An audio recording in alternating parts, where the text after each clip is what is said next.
मित्रांनो नमस्कार. एका नवीन व्हिडिओमध्ये तुम्हा सर्वांचं पुन्हा एकदा स्वागत. मित्रांनो, काँग्रेस आणि त्यांचे नेते, तथाकथित नेते, विशेष करून महाराष्ट्रातील, हे वर्षानुवर्षे झोपलेलेच राहतात. कुंभकर्णी झोप कशाला म्हणतात? ती कलियुगामध्ये काँग्रेसकडे आणि त्यांच्या महाराष्ट्रातील नेत्यांकडे पाहिल्यावर आपल्याला दिसून येते. कित्येक दिवस झाले काँग्रेसच्या एकाही नेत्याचं दर्शन कुठं झालेलं नाही. विरोधी पक्ष नेते असलेल्या विजय वडेट्टीवार यांचंसुद्धा अनेक दिवस दर्शन झालेलं नाही. ते महिनोन्महिने झोपलेलेच आहेत. मात्र मराठा आंदोलनाचे नेते मनोज जरांगे पाटील यांनी त्यांचं आझाद मैदानावरील उपोषण मागे घेतलं आणि हे वडेट्टीवार अचानक बेडाच्या बाहेर आले. खूप दिवस झोपल्यामुळे आळस झटकत त्यांनी एक तीव्रशी प्रतिक्रिया दिली. छोटीशी प्रतिक्रिया, तीव्र पण नाही म्हणता येणार, छोटीशी गुळमुळीत प्रतिक्रिया दिली आणि ते परत गायब झाले. एखादा मुद्दा कोणताही राज्यात घडो, हे काँग्रेसचे नेते कुठे जातात महाराष्ट्रातील ते कळत नाही.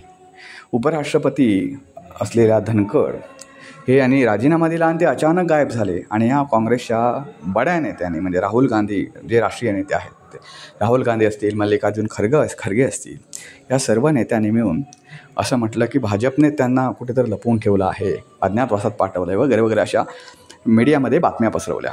आता मला असा प्रश्न पडतो की विजय वडेट्टीवार असेल, नाना पटोले असेल, हे काँग्रेसचे जे महाराष्ट्रातील नेते आहेत, त्यांनासुद्धा भाजपनेच कुठे अज्ञातवासात नेलं की काय? कारण इतके मोठे प्रश्न आहेत महाराष्ट्रासमोर, तर हे प्रश्न सोडवायचे वेगळीच गोष्ट राहिली. पण हे कुठे जातात तेच कळत नाही. प्रश्नासाठी सरकारला धारेवर धरणं वगैरे ह्या ज्या काही गोष्टी असतात, इतर विधानसभेत धारेवर धरणं हे सोडून द्या, पण इतर वेळी सरकारला धारेवर धरणं, कोंडीत पकडणं किंवा जनतेचे प्रश्न मार्गी लावण्यासाठी झगडणं, ह्या ज्या काही गोष्टी असतात विरोधी पक्षांच्या, ते काँग्रेस बजावताना दिसत नाही. तर विजय वडेट्टीवारांनी मराठा आंदोलन जेव्हा मागे घेतलं गेलं त्यावेळी अशी प्रतिक्रिया दिली की ओबीसींच्या आरक्षणाला धक्का लावण्याचा जर सरकारनं प्रयत्न केला तर सरकारला गंभीर परिणाम भोगावे लागतील वगैरे वगैरे. आता इतके दिवस मराठा आंदोलन सुरू आहे, तर त्यावेळी हे नेते विजय वडेट्टीवार हे या आंदोलनाकडे फिरकलेसुद्धा नाही. ओबीसी नेते म्हणजे विरोधी पक्ष असा असतो, मुख्यमंत्री आणि विरोधी पक्ष किंवा प्रत्येक आमदार जेव्हा लोकप्रतिनिधी होतो, प्रत्येक माणूस जेव्हा लोकप्रतिनिधी होतो, तेव्हा त्याला तो कुठल्या जातीचा नसतो, कुठल्या धर्माचा नसतो, पण सरळ सरळ आपल्या जात दाखवण्यास हे आमदार विसरत नाहीत. आमदार असतील, विरोधी पक्ष नेते असतील किंवा मंत्री असतील, ते स्वतःची जात दाखवल्याशिवाय राहत नाही. फक्त ती फडणवीसांनी दाखवली तर त्याची मोठी बातमी होती, ती मोठा एक चर्चेचा मुद्दा होतो की फडणवीसांनी ब्राह्मण आहेत आणि ते ब्राह्मणांसाठीच सगळं करतायत. पण इतर समाज बघितले, आता छगन भुजबळ असतील तर ओबीसींसाठीच बोलतात. त्यांनी मराठा समाजाच्या आंदोलनाला भेटसुद्धा दिली नाही.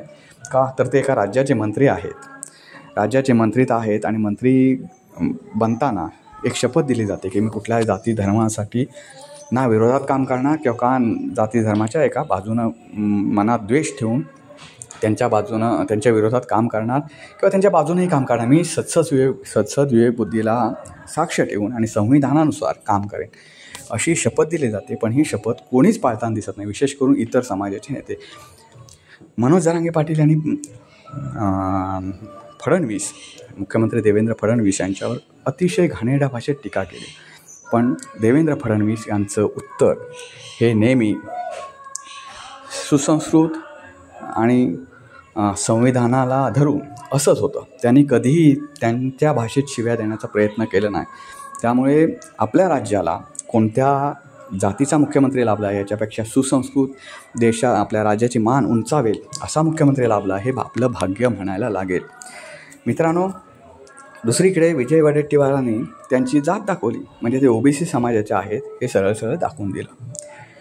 आता ह्या काँग्रेसचं करायचं काय?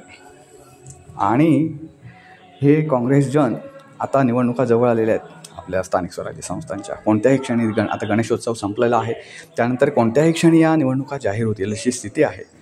तरीसुद्धा विरोधी पक्ष म्हणजे शिवसेना सोडून द्या, बाकीचे विरोधी पक्ष, राष्ट्रवादी शरद पवार गट असेल किंवा दुसरा आपला काँग्रेस असेल, हे दोन्ही पक्ष अजूनही कामाला लागल्याचे दिसत नाहीत किंवा फार कुठे फिरतायत, राज्यभर दौरा करतायत असं दिसत नाही. मित्रांनो, काँग्रेसची अवस्था ही खूप वाईट झालेली आहे. तरीसुद्धा ती वाईट होण्यासाठीच, अधिक वाईट होण्यासाठीच हे नेते काम करतायत का, असा कधी कधी प्रश्न पडतो. तो ह्याच्यासाठी की जे पक्षासाठी काम करायला हवं ते पक्षासाठी काम करणं म्हणजे काय असतं तर वेगळ्या पद्धतीनं जनतेमध्ये जाणं, जनतेचे प्रश्न सोडवण्याचा प्रयत्न करणं, सरकारला त्या प्रश्नांवरून कोंडीत पकडणं, ह्या ज्या काही गोष्टी करायच्या असतात त्या विरोधी पक्ष करताना दिसत नाही. विशेष करून काँग्रेस या गोष्टी करताना दिसत नाही. विरोधी पक्षनेते असलेल्या विजय वडेट्टीवारांनी किती पद्धतीनं सरकारला धारेवर धरायला पाहिजे होतं, पण त्यांच्याकडून ते काम होत नाही. त्यांच्या बुद्धीच्या पलीकडचं आहे असं म्हणायला लागेल. कारण त्यांनी मध्ये कुठला एखादा त्यांच्या जातीय द्वेष पसरवणारा एखादा मुद्दा आला तर मात्र ते कधीतरी बाहेर येतात, आवर्जून चॅनलसमोर प्रतिक्रिया देतात आणि 2-4 दिवस तो मुद्दा पेटवत राहतात. आणि मग हे बिळात गेले की कुंभकर्णी झोपेसारखी एवढी झोप घेतात, गंभीर झोप घेतात की त्याच्यातून ते काही झालं, नगारे वाजवा, काही वाजवा, महाराष्ट्रातले प्रश्न पेटवा, प्रश्नाचं आंदोलन करा, कोणी काय म्हणतात ते सरकार शेतकरी आत्महत्या करू, हे कधीही बिळातून बाहेर येत नाही. अगदी कुंभकर्णासारखे झोपलेले राहतात.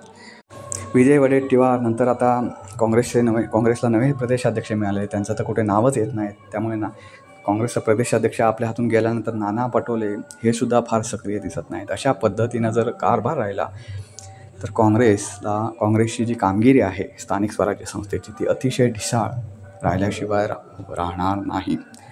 कारण जो पक्ष जनतेमध्ये मिसळत नाही तो कितीही चांगला पक्ष असला, किती चांगल्या विचारांचा पक्ष असला तर जनतेला अशा लोकांची काही देणं घेणं उरलेलं नाही.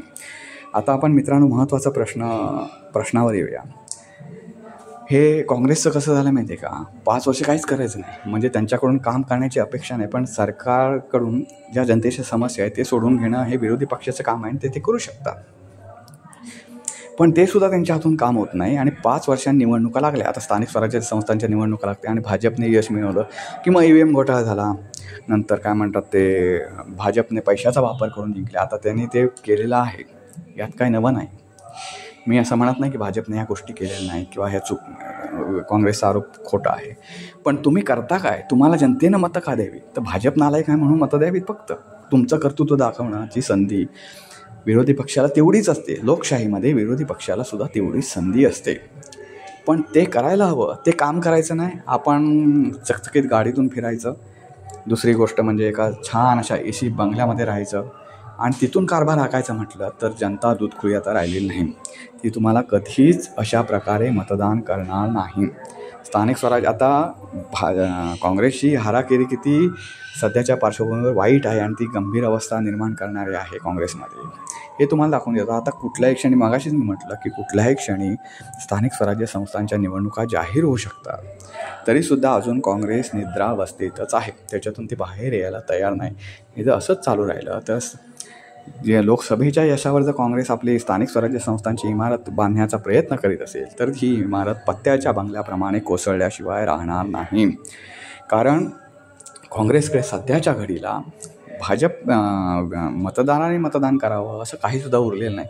ना त्यांचे प्रदेशाध्यक्ष खूप ॲक्टिव्ह आहेत, ना त्यांच्या काही वेगवेगळ्या कार्यकर्त्या जोडण्याच्या काही स्कीम काढलेल्या आहेत त्यांनी, किंवा कार्यकर्ता जोडो अभियान काढलेलं आहे, किंवा कुठे मेळावा घेऊन प्रचार सभा चालवलेल्या आहेत वगैरे. असं यातलं काहीसुद्धा काँग्रेसमध्ये सध्या नाही. स्मशान शांतता पसरलेली आहे.